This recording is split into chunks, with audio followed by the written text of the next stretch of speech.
So the next step in creating this animation is to take one of your layers and to remove it from the beginning, have it come in after a couple of seconds, but with a transition.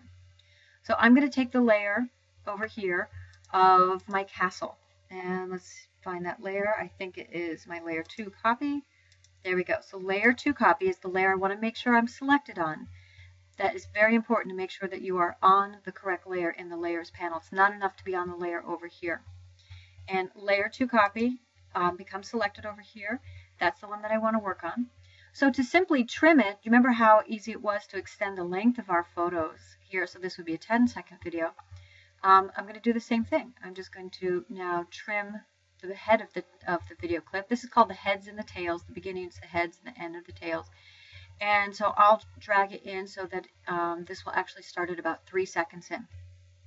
Okay, so now if I scrub and I play back. So by the way, up here you have the normal kind of playing tools. I can press play if I don't want to use the scrubber and I just want it to go through, and then I can stop.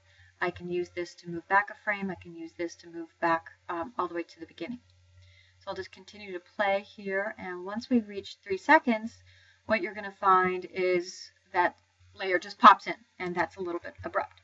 So all we need to do is to add an effect. And if I go over to this little icon over here that's half black and half gray, I can see a couple of different types of effects. I can add just a fade, and that's what I want, but you can also look at some of these other ones, a crossfade, a fade with black, fade with white, fade with color.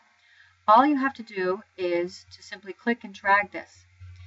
Here it says the duration of the fade, which is 1 second, and I could increase that, but I'm also going to show you how to increase that right on the timeline. So I'm going to take this fade, and I'm just going to simply drag it onto that layer, and click outside to get that box to go away. And now scroll a little bit before, press play, and now let's just watch in the center, and there you go, it slowly fades in. Great. So now if I want to extend the length of that fade, I just put my mouse, I'll move the scrub over so you can clearly see, put my mouse over where that fade is sitting on my layer, and I can extend it, and I could make that fade happen over a longer period of time. So that's another thing you can play with.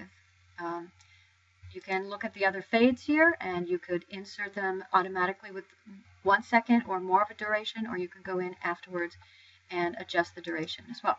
So that is step 2 in creating your animation.